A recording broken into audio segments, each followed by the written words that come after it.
अस्सलाम वालेकुम। मेरा नाम अब्दुल मोइज़ है और इस डिस्कशन के बाद इतना तो आइडिया हो गया कि आप हमारे आइडियल नहीं हो सकते कम से कम। लेकिन सर, सबसे पहली बात यह है कि आपके इस तरह के टॉक शोज जिसमें बैठ के एक पार्टी दूसरी पार्टी से लड़ाई कर रही हो और बहस कर रहे हो, ये हम बहुत अरसे के देखते आ रहे हैं, देख रहे हैं और देखते रहेंगे। बात यह है कि जो मेन मुल्क का मसला है, आप उस पर बात कब करेंगे? बलूचिस्तान पे आप कह रहे हैं हमारी आपके साथ हमदर्दियाँ हैं, आप अपने मुल्क में जमहूरियत को मजबूत करने के लिए कभी क्यों नहीं कुछ करते? खान साहब की बात करें तो सर वो कहते रहे हैं कि जी मैं दहशत गर्दों से बात कर लूँगा लेकिन मैं इन दूसरी जमहूरी जमातों से बात नहीं करूँगा। आप अपना जब तक एटीट्यूड नहीं बदलेंगे ये लड़ाइयाँ इसी तरह जारी रहेंगी। तो एक मशवरा है, एक क्वेश्चन भी है कि आप अपना ये एटीट्यूड खुदारा मुल्क की डेमोक्रेसी के लिए, हमारे लिए और हमारे मुस्तकबिल के लिए बेहतर करें। देखिए, जहाँ तक बात थी कि तालिबान, इट्स नॉट ब्रॉड के दहशत गर्दों से, मगर उस वक्त ये था कि जंग जो है वो एक सोल्यूशन नहीं है। तालिबान को आपको इंगेज करना होगा अगर तो आप चाहते हैं कि आपके बॉर्डर एरियाज़ पे किसी किस्म का भी अमन व अमान नाफिज हो। ठीक है, सियासी जमातों से हमने बिल्कुल कभी गुरेज नहीं किया, हम आज भी बात करने को तैयार हैं। शर्मिला बीबी ने जो पहले दिन शुरू में कहा कि ये हमें दावत देते रहे कि आए हम इनके साथ हुकूमत बनाएं, हम तो दावत देते रहे इन्हें कि आए हमारे साथ फॉर्म 47 पे आवाज़ उठाएं, आए हमारे साथ। अगर आप शफाफ इलेक्शंस पर और एक मुनसिफाना इलेक्शन पर आवाज़ उठाते हैं तो हम आपके साथ हैं। उस वक्त हमारे साथ कौन चला? जो जमातें ऑपोजिशन में हैं। अगर ये हमारा साथ देते तो आज फरेब पर मबनी हुकूमत ना बैठी होती, और क्या होता? फ्रेश इलेक्शन हो जाते ज़्यादा से ज़्यादा, या वही इलेक्शन है जिसका हिसाब हो जाता। ये कराची शहर, यहाँ पर जितने लोग यहाँ के मुकीम हैं जिन्होंने यहाँ पर वोट दिया, आप पूछें, लाइनों में खड़े थे, पूछे वोट किसको दिया, निकला कौन, जीता कौन? मेहरबानो साहबा, तो this is a massive issue. साथ देने की जहाँ तक बात है, साथ तो आपका ऐसे ऐसे लोग छोड़ रहे हैं कि आपके बगल में जो साथ बैठे हैं वो भी साथ छोड़ गए आपका। वो जी अपने अपने मफादात के लिए आए थे, उनको अपने मफादात के लिए अलग हो गए आज।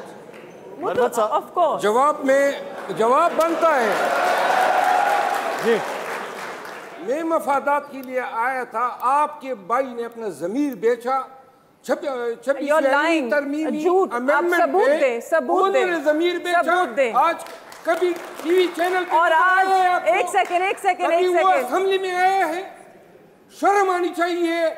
खान के नाम पे वोट लेने वाले आज नून के बगल में बैठे हुए। मरद आपको, आप अपनी बात कर रहे हैं, आप बिल्कुल बिल्कुल बहुत अच्छा किया आपने कह के, शर्म आनी चाहिए आपको। खान के नाम पे आपने वोट दिया, आज खान के नाम पर आप बदजुबानी करते हैं, बुशरा बीबी के ऊपर इल्जाम लगाते हैं, अलीमा खानम साहिबा पे इल्जाम लगाते हैं। धोखा तो नहीं किया है ना? आपने बिल्कुल धोखा किया है। प्लीज जरा आप तमीज के दायरे में रहिए, क्योंकि आपके पास कोई सबूत नहीं।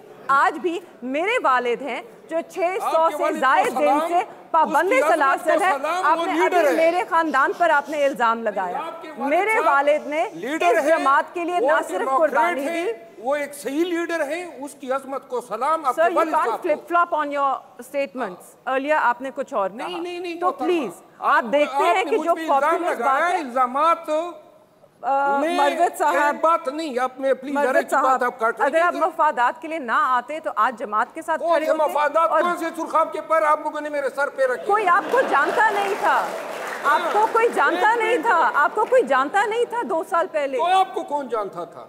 तो सर मैंने तो कोई मफादात नहीं उठाए ना, आप तो असेंबली में पहुंचे पीटीआई की वजह। चले मरवत साहब की बारी जी, बोलिए। एक मिनट। इन्होंने कहा जी मैं मफादात के लिए आया था। मफादात के लिए नहीं आया था। जब साहब आप सब लोग भाग गए थे, बिलों में छुप गए थे, जुर्रत नहीं थी, हिम्मत नहीं थी, तो ये शेर पूरे पाकिस्तान में दंदनाता फिर रहा था।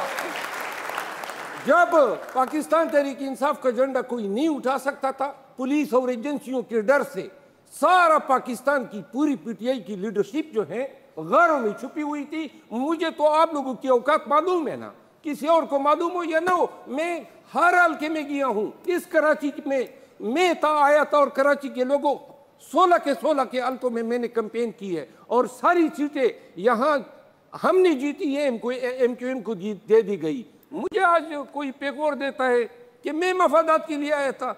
खान के पास जब न वकील था, न तर्जमान था, न उसके पास कोई सियासी पैरोकार था, न उसकी आवाज बुलंद करने वाला था। है कोई एक आदमी बता दे जो उस वक्त था? अगर था तो मैं था, तो मफादात कहां से आ गए? ठीक, अगला जी।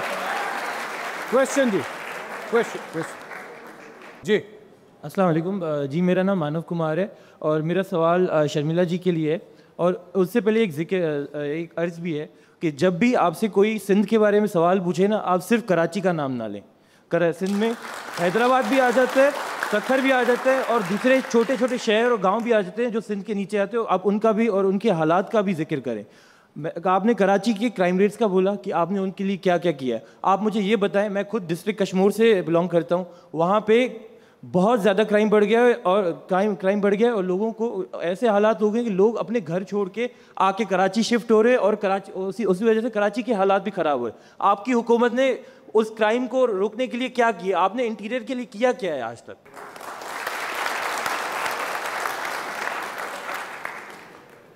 मेरे भाई, मैंने कभी भी ये नहीं कहा कि सिंध का मतलब कराची है और मैंने कभी भी कराची को सिंध से अलग नहीं समझा। मैं कराची का जवाब इसलिए दे रही थी क्योंकि वो कराची को लाहौर से कंपेयर कर रहे थे और वो सड़कों की बात कर रहे थे और वो मोटरवे की बात कर रहे थे। मैं उसका जवाब दे रही थी।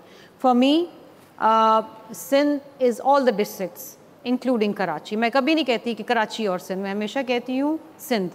जहाँ तक आपने बात की कश्मीर की, कश्मीर के अंदर जो है वो लॉ एंड ऑर्डर के हालात पहले ख़राब थे लेकिन अब बहुत बेहतर हुए हैं। शायद आप मेरी बात से सहमत नहीं होंगे और शायद मैं आपको मुतमईन भी नहीं कर पाऊँ। आप पता नहीं किस इशू के बारे में बात कर रहे हैं। अगर कोई स्पेसिफिक इशू है तो आप मुझसे पूछ सकते हैं, मेरे पास जवाब हुआ तो मैं बता दूँगी, क्योंकि मुझे नहीं पता एग्जैक्टली आप किस इशू के बारे में बात करें। लेकिन येस, सिंध के मुख्तलिफ डिस्ट्रिक्ट्स के अंदर और इलाकों के अंदर कई इशू रहता है, लेकिन हमने कोशिश ये ज़रूर की है कि सिंध के अंदर जो तालीम का निज़ाम है उसको बेहतर करें और बिलखुसूस जो सेहत का निज़ाम है उसको बेहतर करें। सिंध के अंदर सैलाब के बाद पाकिस्तान का सबसे बड़ा तामीराती प्रोग्राम शुरू हुआ है जो 21 लाख घर बना के दिए जा रहे हैं सैलाब ज़दगान को, और ये सिंध हुकूमत कर रही है। इसमें कोई वफाक पैसे हमें नहीं दे रही।